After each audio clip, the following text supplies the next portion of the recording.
हाय बच्चों, आज हम लोग डिस्कस करेंगे है ना क्वांटम मैकेनिक्स का प्रॉब्लम जो गेट 2020 में पूछा गया था। ठीक है, कुछ प्रॉब्लम हम डिस्कस किए थे, कुछ बचा है ना, जो आज हम डिस्कस करेंगे।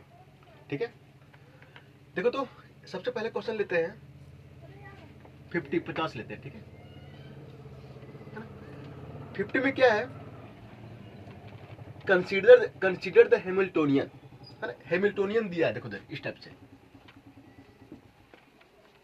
है ना। और ये जो हैमिल्टोनियन है ना, वो दो हैमिल्टोनियन का सम है ना। एक H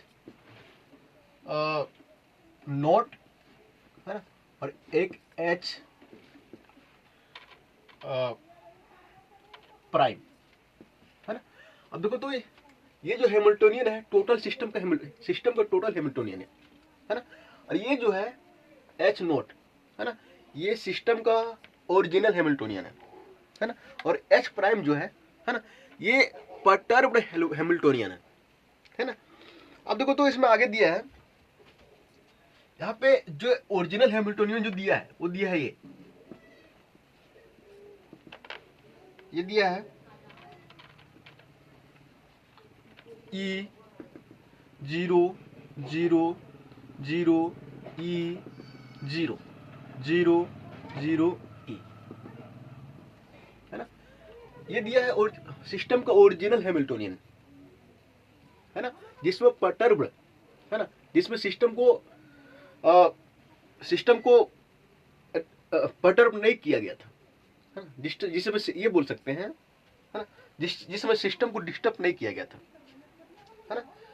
और देखो तो एक और हैमिल्टोनियन दिया है, ये H प्राइम, है ना। और ये दिया है 0 K 0 और K 0 K और 0 K और 0, है ना। ये है मेरा परटर्ब हैमिल्टोनियन, है ना। इस हैमिल्टोनियन से सिस्टम को डिस्टर्ब किया जाता है।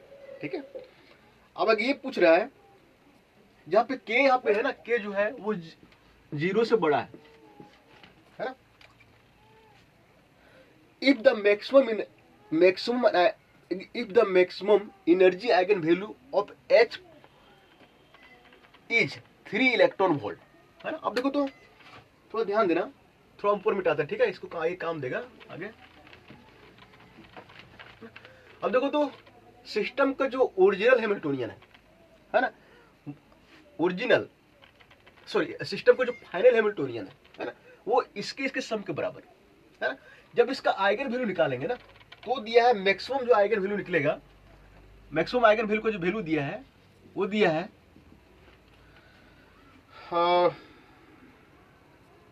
3 इलेक्ट्रॉन वोल्ट। ठीक है, और जो मैक्सिमम आइगन वैल्यू निकलेगा ना, उसके कोरस्पोंडिंग जो एनर्जी दिया है वो दिया है 2 इलेक्ट्रॉन वोल्ट। ठीक है, तो क्वेश्चन में ये पूछा द वैल्यू ऑफ K, है ना, K का वैल्यू, इसका वैल्यू क्या होगा, है ना। थोड़ा ध्यान देना, क्वेश्चन को हम ना फिर से दोहराते हैं। देखो एक सिस्टम है ना, जिसका ओरिजिनल हैमिल्टोनियन जो है ये है ना। तो उस सिस्टम को थोड़ा डिस्टर्ब किया गया है ना, एक हैमिल्टोनियन से, जिसे हम बोलते हैं परटर्ब हैमिल्टोनियन, इससे डिस्टर्ब किया गया है ना।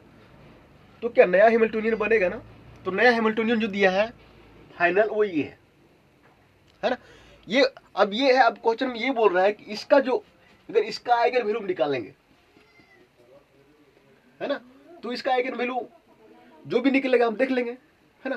तो जो आइगन वैल्यू बराबर तो हो सकता है, नहीं भी हो सकता है ना। तो जो मैक्सिमम आइगन वैल्यू का जो मैक्सिमम वैल्यू होगा वो दिया है 3 इलेक्ट्रॉन वोल्ट, है ना। आइगन वैल्यू का मैक्सिमम वैल्यू जो होगा वो 3 इलेक्ट्रॉन, उस समय जिस समय आइगन वैल्यू मैक्सिमम होगा, है ना, उस समय जो एनर्जी है वो दिया है 2 इलेक्ट्रॉन वोल्ट। तो क्वेश्चन में पूछ रहा है अगर ये कंडीशन फॉलो करता है तो उस समय के का वैल्यू क्या होगा। सीधी सीधी है, जब फाइनल हैमिल्टोनियन का हम आइगन वैल्यू निकालेंगे तो जो मैक्सिमम आइगन वैल्यू आएगा उस समय जो एनर्जी है वो 2 इलेक्ट्रॉन वोल्ट दिया है, और उस समय अगर ये कंडीशन को फॉलो करता है ना, तो मेरे के का वैल्यू क्या होगा, है ना। चलो निकालते हैं, है ना। चलो शुरू करते हैं। देखो बच्चों, देखो तो जो फाइनल हैमिल्टोनियन है मेरा ये है ना, फाइनल क्या है, ओरिजिनल हैमिल्टोनियन और पर्टर्ड हैमिल्टोनियन, ये दोनों का सम है ना। तो देखो तो ये हैमिल्टोनियन है ना, ये और ये इसके सम के रूप में हम लिख सकते हैं, है ना। तो वही करते हैं हम। तो देखो तो यहाँ पे लिख सकते हैं H, ये मेरा फाइनल हैमिल्टोनियन है ना। अब देखो तो ये और ये इसका सम कर दो, तो देखो तो क्या आएगा, सम करोगे तो देखो तो सम करो, है ना। देखो तो E प्लस 0 ये, है ना, 0 प्लस के, है ना, 0 प्लस 0 0, है ना, 0 प्लस के, E प्लस 0 E, है ना, 0 प्लस के, 0 प्लस 0 0, 0 प्लस के, है ना, E प्लस 0 E, यही तो आएगा, है ना। एक बार देख लो सही से, ठीक है, एडिशन सही है ना। E प्लस 0 E, 0 प्लस के, 0 प्लस 0 0, E प्लस 0 प्लस के, E प्लस 0 E, 0 प्लस के, 0 प्लस 0 0, 0 प्लस के, E प्लस 0, है ये सही है, ठीक है। अब हम इसको मिटा देते हैं, ठीक है, ऊपर में ये सिस्टम का मेरा फाइनल हैमिल्टोनियन हो गया, है ना। अब इसका हम एनर्जी आइगन वैल्यू निकालते हैं, है ना। आइगन वैल्यू कैसे निकालते हैं, ये मैथमेटिक्स में हम सीखे हैं, है ना। तो क्या करेंगे, देखो तो आइगन वैल्यू निकालने के लिए देखो तो ऐसे तो करते हैं, देखो तो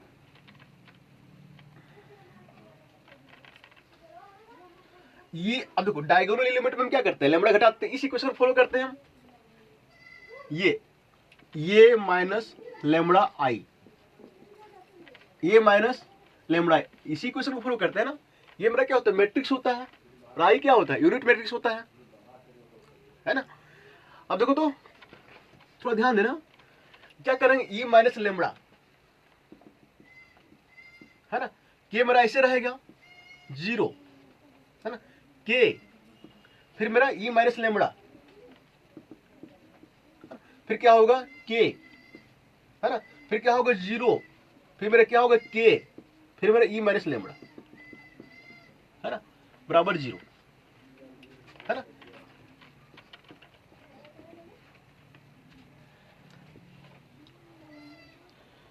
अब ये सॉल्व करेंगे, है ना, तो मेरा क्या होगा, लैम्बडा निकलेगा। लैम्बडा क्या है, मेरा एनर्जी आइगन वैल्यू है, किसका, फाइनल हैमिल्टोनियन का,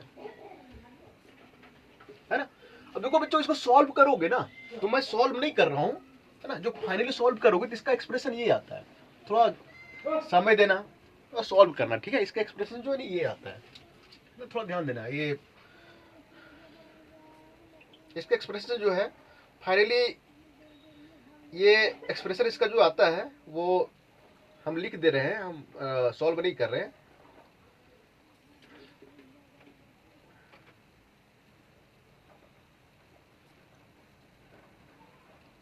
इसका एक्सप्रेशन इस टाइप से आता है, देखो तो फाइनल एक्सप्रेशन, जो इसको फाइनल नहीं सॉल्व करोगे तो इस टाइप से आता है, देखो तो सॉल्व कैसे करोगे, है ना। ये बाहर रखोगे, इसको लेके ये कॉलम, ये रो बाहर रखोगे, फिर इसको जैसे मैट्रिक्स को सॉल्व करते हैं, तो मैट्रिक्स तो है ना। तो क्या होगा, तो इसका सॉल्यूशन जो है वो आएगा lambda square minus 2e lambda, है ना, plus e minus 2k square, है ना, बराबर 0। इसको सॉल्व करने के बाद ना ये आता है, ठीक है, lambda square minus 2e lambda plus e minus 2k square बराबर 0। अब देखो तो ये आता है बीच में ना, ये आएगा। अब देखो तो ये जो है वो ax square plus bx plus c बराबर 0, ये मेरा क्वाड्रेटिक इक्वेशन के रूप में है है ना। तो आगे भी सॉल्व करना पड़ेगा, है ना। यहाँ पे इसका वैल्यू हम कैसे निकालते हैं, है ना, कैसे निकालते हैं, देखो तो ऐसे निकालते हैं, x बराबर, है ना, माइनस बी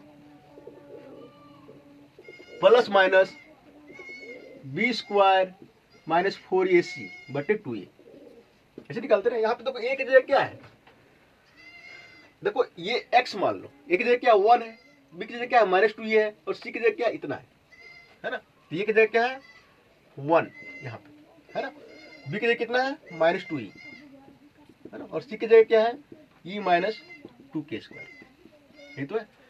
इसमें पुट करोगे इस फॉर्मूला से, तो यहाँ पे x की जगह क्या है लैम्बडा, है ना। तो जो मेरा सॉल्यूशन निकलता है ना, इसे सॉल्व करो तो सॉल्यूशन निकलता है मेरा, ये सॉल्यूशन निकलता है। देखो तो एक स्टेप से आता है लैम्बडा बराबर, फाइनली जो एक्सप्रेशन फाइनली जो मेरा आता है वो आता है लैम्बडा बराबर e प्लस माइनस √2 के, √2 के बाहर में आता है, ठीक है, इस स्टेप से आता है ना। तो फाइनली मेरा जो आइगन वैल्यू आ गया वो कितना आ गया, है ना, e प्लस माइनस √2 के, ठीक है। देखो एक आइगन वैल्यू ना जीरो भी आएगा, ठीक है, उसको ध्यान से देखना, ठीक है। लेकिन यहाँ पे देखो जीरो से लेना देना नहीं है, और यहाँ पे देखो कौन सा वैल्यू लेंगे फिर, देखो तो इसको मिटा देते हैं, ठीक है।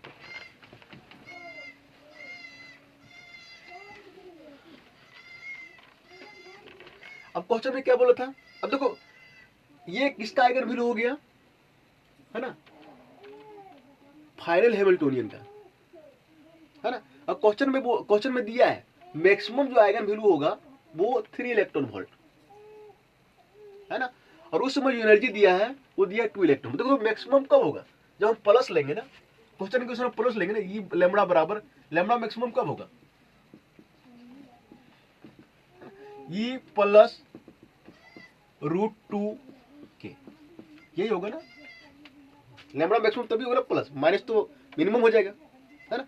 क्वेश्चन में अगर यहाँ मिनिमम देता तो हम ये लेते एक्सप्रेशन लैम्बडा बराबर e माइनस √2 के, है ना। अब देखो तो थोड़ा सा ध्यान देना, लैम्बडा मैक्सिमम दिया है कितना, दिया 3 इलेक्ट्रॉन वोल्ट, है ना, और उसके कोरस्पोंडिंग जो एनर्जी दिया कितना दिया 2 इलेक्ट्रॉन वोल्ट, है ना, प्लस √2 के, है ना। अब देखो तो ये इधर करेंगे कितना आ जाएगा, √2 के इधर रहने दो, कितना आ जाएगा 1 इलेक्ट्रॉन वोल्ट, है ना। अब देखो के रहने दो, √2 को डिवाइड कर दो, कितना जाएगा 1/√2 इलेक्ट्रॉन वोल्ट, है। अब देखो तो के का वैल्यू यहां से अगर निकालोगे तो आ जाएगा, के का वैल्यू जो आता है वो कितना आता है, कितना दिया आंसर में देख लेना, वो आप तो सॉल्व कर लेना, ठीक है, तो हम देख लेते हैं, ठीक है।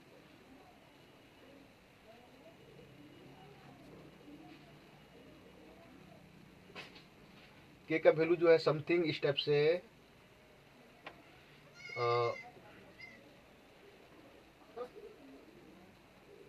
देखो इस स्टेप से आता है, ठीक है। इसको सॉल्व करोगे ना तो 0.70 और 6, है ना, इलेक्ट्रॉन वोल्ट आ जाएगा, ठीक है, इस टाइप से आता है, ठीक है। तो मेरा ये के का वैल्यू इतना आएगा, ठीक है। अब बच्चों ध्यान देना, ठीक है, ये तो अब देखो बहुत बार क्वेश्चन क्या करता है, रिपीट कर देता है ना। अगले बार क्या करे, सेम क्वेश्चन रिपीट करता है, हम बहुत बार देखे हैं। अगले बार क्या करेगा, लैम्बडा मिनिमम दे देगा यहाँ पे, है ना, और के का वैल्यू पूछ लेगा, है ना। उस हम क्या करेंगे, लैम्बडा बराबर e माइनस √2 के यूज करेंगे, ठीक है। तो एक क्वेश्चन दिया है, इससे बहुत सारे क्वेश्चन बन सकते हैं। फ्यूचर में जो है क्वेश्चन जो है, जो पहले वाला क्वेश्चन होता है ना, उसी को आगे पीछे करता है जनरली, ठीक है। चलो इसको मिटा देते हैं, ठीक है, चलो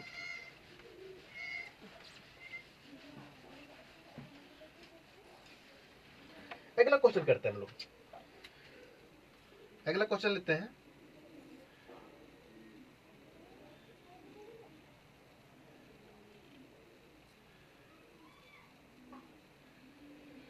अगला क्वेश्चन कौन सा है,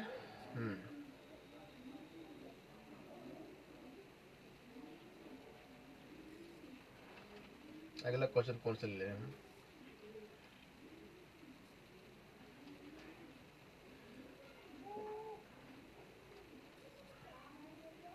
अगला क्वेश्चन जो है, एक क्वेश्चन दिया है, देखो इधर इस टाइप से दिया है। हाँ 27 नंबर, ठीक है। अब देखो तो 27 में क्या है, E1 दिया है, E1 है ना, ये दिया है 1 0 0 है ना। अब देखो KT1 दिया है, ठीक है। E2 दिया है, ये दिया है 1 1 0 है ना। E3 दिया है, ये दिया है 1 1 1, ठीक है। क्वेश्चन में देखो तो एक S है ना, S एक सेट है, ठीक है, और S को रिप्रेजेंट किया जा रहा है ऐसे, E1 है ना, E2 और E3 है ना। S एक सेट है ना, इसको इस टाइप से रिप्रेजेंट किया जा रहा है E1 E2 और E3 के सापेक्ष में, ठीक है। आगे लिखा इफ R की denote the 3 dimensional real vector space, है ना। अब देखो R क्यूब क्या है, R क्यूब है ना, यह 3 डायमेंशनल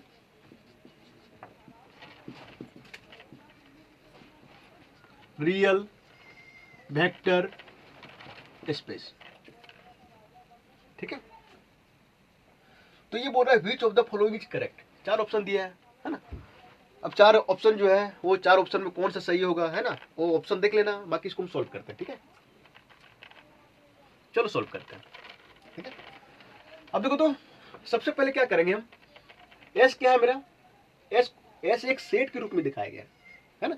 इस टाइप का जब क्वेश्चन आए ना तो थोड़ा सा थ्योरी भी दिमाग में रहना चाहिए, प्रैक्टिस भी दिमाग में रहना चाहिए, ठीक है। इसको हम क्या करेंगे, एक मैट्रिक्स के रूप में लिखेंगे, है ना। एस बराबर इस टाइप से लिखेंगे, देखो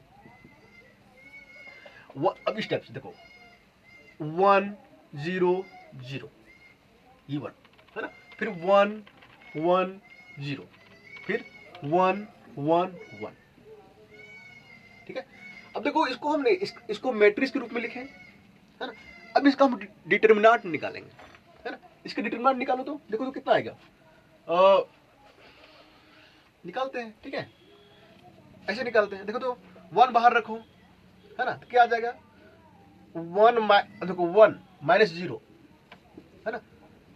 अब फिर देखो हम यहां से लेके चलते हैं, है ना, इधर क्या होगा 0 हो जाएगा सब कुछ ना, हम ना इधर लेके नहीं चल रहे हैं, ठीक है। इधर ले, यहाँ पे प्लस होता है, यहाँ माइनस होता है, प्लस होता है ना। प्लस यहाँ पे 1 है ना, तो क्या होगा, ये 0 लेंगे तो पूरा 0 बना देगा, 0 लेंगे तो पूरा 0 में क्या होगा, अगर 0 लेंगे तो ये और ये बंद होगा, बाकी ये मल्टीपल होगा, लेकिन ये 0 बना देगा ना, तो क्या आएगा 1, है ना। अब देखो तो 1 0 के बराबर है क्या, नहीं। अब बच्चों ध्यान देना, थ्योरी में पढ़ के आते हो, है ना, अगर ये 0 के बराबर नहीं होता है ना, तो इसको बोलते हैं ये मैट्रिक्स जो है वो लिनियरली इंडिपेंडेंट है, क्या, लिनियरली इंडिपेंडेंट है ना। हाँ अगर 0 के बराबर होता तो हम बोलते कि ये मैट्रिक्स जो है ये लिनियरली डिपेंडेंट है ना। तो कोई ऑप्शन सी इस टाइप से है जिसमें लिनियरली डिपेंडेंट एक तो दिया भी गया, ठीक है। तो ये 0 के बराबर नहीं है ना, तो ये मैट्रिक्स जो है वो लिनियरली इंडिपेंडेंट है, मतलब ये बोलने का मतलब सीधी सीधी है कि ये लिनियरली इंडिपेंडेंट है ना, इसके बीच जो है कोई रिलेशन नहीं है, ठीक है। अब थोड़ा ये भी ध्यान देना बेट बच्चों, देखो तो ये इसका इस मैट्रिक्स का ऑर्डर कितना है 3/3 है ना। अब देखो इसका अगर हम इसका रैंक निकालना चाहें, है ना, तो रैंक कितना हो जाएगा, देखो तो रैंक 3 हो जाएगा। रैंक हम कैसे निकालते हैं, है ना, अगर मैट्रिक्स का डिटरमिनेंट 0 नहीं है, मैट्रिक्स का डिटरमिनेंट अगर 0 नहीं है ना, तो उसका जो ऑर्डर होता है वही रैंक होता है ना। तो मैट्रिक्स का डिटरमिनेंट 0 है क्या, नहीं, इसका ऑर्डर क्या है 3/3, तो ये मेरा रैंक हो जाता है ना। अगर यहाँ पे 0 होता है ना, तो रैंक जो है ऑर्डर के बराबर नहीं होता है ना। रैंक में क्या करते हैं, वो देखते हैं, वो ऑर्डर देखते हैं जिसमें डिटरमिनेंट जीरो नहीं होता है। ठीक है, चलो अब थोड़ा सा यहाँ पे इसको मिटा देते हैं। ठीक है, यहाँ पे देखो तो मैट्रिक्स मेरे जीरो के बराबर नहीं था, मतलब लीनियरली इंडिपेंडेंट है ना। इसका जो रैंक है ये भी 3 है ना। अब जब इस टाइप का कंडीशन आता है ना, तो देखो तो अगर रैंक और ये जो दिया है कंडीशन 3, ये अगर दोनों मिल जाए R3, तो इस टाइप का वेक्टर को ना 3 डायमेंशनल रियल वेक्टर स्पेस में हम लिख सकते हैं। समझ रहे हो, ये चीजें बड़ा ध्यान देने वाली बात है। ठीक है, पूरी तरीके से यहाँ पे क्लियर नहीं हुआ होगा, क्योंकि ये हम क्वेश्चन सोल्व कर रहे हैं। जब हम थ्योरी करेंगे तो वहाँ पता चलेगा कि अगर रैंक और ये जो पावर दिया रहा था 3 अगर मिल जाए, है ना, तो हम इसको 3 डायमेंशनल रियल वेक्टर स्पेस में लिख सकते हैं, है ना। देखो तो यहाँ पे 3 और 3 मिल रहा है ना। और एक कंडीशन यहाँ पे ध्यान रखना कि ये इंडिपेंडेंट होना चाहिए, है ना। तो इसको ना हम R3 real 3 dimensional real vector space के रूप में लिख सकते हैं। ठीक है, अगर यहाँ पर रैंक 4 होता है ना, और यहाँ पे 4 होता तो यहाँ पे लिखते हैं 4th dimensional real vector space. ठीक है, तो इसका ऑप्शन जो हो जाएगा, ऑप्शन इसका ये होगा, देखो इधर इसका ऑप्शन जो है वो सी हो जाएगा, है ना, ऑप्शन सी। ठीक है, क्लियर है। चलो आगे चलते हैं। ठीक है, अब देखो फ्यूचर में जो इससे क्वेश्चन बन सकता है ना, तो यहाँ पर रैंक 4 दे देगा, रैंक 4 निकलेगा, है ना, और यहाँ पे R4 दे देगा। ठीक है, ये भी क्वेश्चन बन सकता है कि डिटरमिनेंट 0 है ना। अगर 0 हो जाएगा तो ये जो E1 E2 E3 दिया था लीनियरली डिपेंडेंट हो जाएगा, है ना। तो बहुत सारे क्वेश्चन बन सकते हैं। ठीक है, इसको ध्यान रखना। फ्यूचर पॉसिबिलिटी जो है, जो आगे हम हमेशा देखें, जो आगे वाला क्वेश्चन होता है ना, पीछे ही क्वेश्चन को थोड़ा आगे पीछे कर देता है, पीछे वाला क्वेश्चन को थोड़ा आगे पीछे कर देता है। ठीक है, इसको मिटा देते हैं, एक क्वेश्चन और लेके चलते हैं। ठीक है, अगला जो क्वेश्चन है ये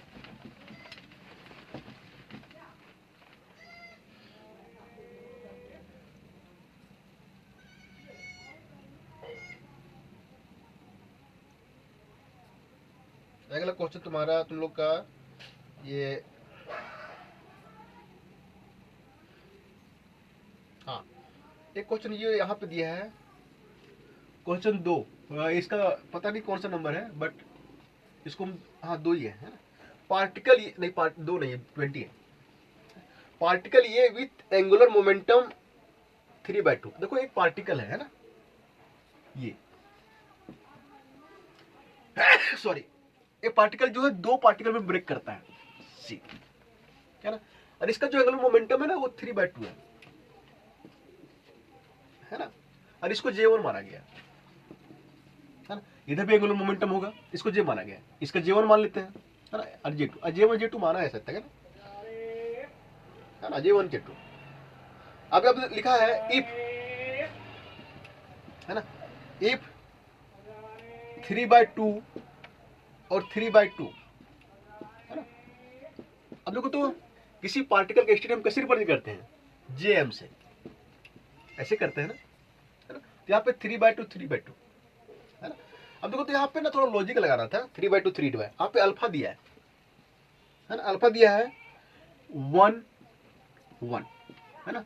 और ये यहाँ पे क्रॉस प्रोडक्ट दिया है ना। और आगे दिया है 1/2 और 1/2, है ना। और ये पार्टिकल बी का है ना, सी का है। ठीक है, तो ये इस टाइप का कंडीशन दिया है ना। इसे बोला अल्फा की वैल्यू क्या होगा, बच्चों ये ना थ्योरी से पूरा क्लियर होगा, बट इस टाइप का क्वेश्चन जब होता है ना, तो थोड़ा ध्यान, अगर यहाँ 3/2 है, यहाँ 3/2 है, देखो तो ये मेरा क्या है, क्रॉस प्रोडक्ट है। ठीक है, फ्यूचर में इस टाइप का क्वेश्चन आ जाए तो हमेशा ध्यान रखना कि 3/2 अगर ये दिया है, ठीक है, तो इधर भी 1 + 1/2 3/2 होना चाहिए, ये और ये जोड़ के। कहने का मतलब है कि ये यहाँ पे 3/2 है, तो यहाँ पे भी इसका और इसका 3/2 होना चाहिए मिलके, है ना। तो तो देखो तो थोड़ा ध्यान देना, क्योंकि एंगुलर मोमेंटम जो होता है वो कंजर्व होता है, ठीक है। अब देखो यहाँ पे 3/2 है, तो आगे ये और ये मिलके 3/2 होना चाहिए, है ना। तो अब देखो तो थोड़ा ध्यान देना, 3/2 इधर है, यहाँ पे इसको इसको जोड़ो 3/2 आ रहा है, 3/2 यहाँ पे है, इसको 1 और प्लस 1/2 जोड़ो 3/2 आ रहा है ना। तो हमको ना यहाँ पे कुछ करने की जरूरत ही नहीं है, अल्फा के वैल्यू हम डायरेक्ट 1 ले लेंगे, है ना। कंडीशन मेरा फॉलो हो जा रहा है ना। बाय द वे, है ना, अगर मेरे यहाँ पे 3/2 नहीं बनता, है ना, तब अल्फा का वैल्यू कुछ लेते, है ना। देखो तो मान लो यहाँ पे कुछ और होता, 3/2 नहीं बनता, है ना। मान लो यहाँ पे समथिंग, मान लो कुछ भी मान लो, 2 मान लो, 2 1/2 है ना, 2 मान लो, कुछ भी मान लो, 1/2 कुछ भी मान लो, ठीक, x मान लो, ठीक है। अब हम देखते हैं कि ये और ये जोड़ के x प्लस 1/2 जोड़ के, है ना, 3/2 नहीं आ रहा है ना। यहाँ पे x तो नहीं होगा, यहाँ पे वेरिएबल हो जा रहा है कुछ, ये मान लो, है ना, ये कांस्टेंट है ना, 3/2 नहीं आ रहा है ना। तो अल्फा का वैल्यू यहाँ पे ऐसा रखते कि ये यहाँ पे मल्टीपल होता, है ना, और ये जोड़ के 3/2 आना चाहिए, 3/2 होता, है ना। तो अगला फ्यूचर में जब क्वेश्चन आएगा ना, तो थोड़ा ध्यान देना कि ये यहाँ और यहाँ मिलके 3/2 होना चाहिए, और यहाँ मिलके इसके बराबर होना चाहिए, है ना। तो उस समय अगर यहाँ अल्फा बीटा कुछ भी दिया है ना, वो क्या वैल्यू पुट करें कि यहाँ पे हम मल्टीपल करें, है ना, और इसको जोड़ के ये आ जाए, यहाँ मल्टीपल होगा, इसको जोड़ के ये आ जाए, है ना। तो यहाँ पे हमको ओरिजिनल क्वेश्चन में क्या है, 1 1 दिया था, हमको मल्टीपल करने की जरूरत ही नहीं है, ठीक है। तो अल्फा की वैल्यू क्या होगा, 1 होगा। फ्यूचर में जो है ना डिफरेंट टाइप का, इसी को थोड़ा घुमा देगा, ठीक है। यहाँ पे 1 दे दिया है, बट यहाँ पे फ्यूचर में कुछ कांस्टेंट अलग दे देगा, है ना। अब जब जोड़ोगे ये तो इसके बराबर नहीं होगा, है ना। उसमें क्या करना पड़ेगा कि अल्फा की वैल्यू जो है हमें खुद ही सोचना पड़ेगा कि क्या यहाँ पर रखे कि आप मल्टीपल करें, इसको जोड़ने के बाद ये आ जाए, ठीक है। देखो क्वांटम मैकेनिज्म ना मैक्सिमम जो क्वेश्चन है ना, वो हम सॉल्व कर दिए, ठीक है। अब देखो तो एक क्वेश्चन जो है ना, देखो तो एक क्वेश्चन और दिया है किताब में, इसमें ये दिया है s बराबर दिया है s कट बाय 2, है ना, 0 1 1 0, है ना। अब इसमें से ना ये क्वेश्चन जो है, ये क्वेश्चन नंबर 24 है, ठीक है। इस क्वेश्चन को हम भी सॉल्व कर रहे हैं, पता है ना। लेकिन जो मतलब इसका ऑफिशियल वेबसाइट है, उसमें जो आंसर की है वो थोड़ा डी आ रहा है, और मेरा जो आंसर आ रहा है ये आ रहा है, ठीक है। तो अब ऑफिशियल वेबसाइट है ना, तो वो आंसर सही दिया होगा, बट मैं मैक्सिमम ये भी सर्च किया हूँ, जो बड़े बड़े टीचर होते हैं, मैंने सर से पूछा भी, तो जो मैं बनाया हूँ वही आंसर उनका भी आ रहा है। अब डी जो है, इसका ऑफिशियल सॉल्यूशन जो है दिया नहीं है, और ऑफिशियल जो की है ना, वो ऑप्शन डी है, ठीक है। तो ये ना कुछ समझ दो हमें, है ना, हम सर्च करके अच्छे से इसको बना के मतलब 2 4 दिन 10 दिन में हम डाल देंगे, ठीक है। क्योंकि मैं जो बना रहा हूँ और भी जो टीचर बना रहे हैं, है ना, जैसे होगी डॉक्टर ललित कुमार, ये तो बहुत बड़े अच्छे टीचर है ना, तो वो भी जो सोल्यूशन कर रहे हैं, उनका भी जो ऑप्शन आ रहा है यही आ रहा है, जो मैं बना रहा हूँ वही आ रहा है, ठीक है। डी ऑप्शन मैच नहीं कर रहा, लेकिन ऑफिशियल वेबसाइट में क्या है, ऑप्शन डी दिया है ना। तो ये कैसे होगा नहीं होगा थोड़ा मुझे भी समझ दो, है ना। मैं 5 दिन 10 दिन के अंदर सर्च करके अच्छे से इसका आंसर डाल दूंगा, ठीक है। चलो थैंक यू, आगे देखते हैं फिर हम लोग, है ना।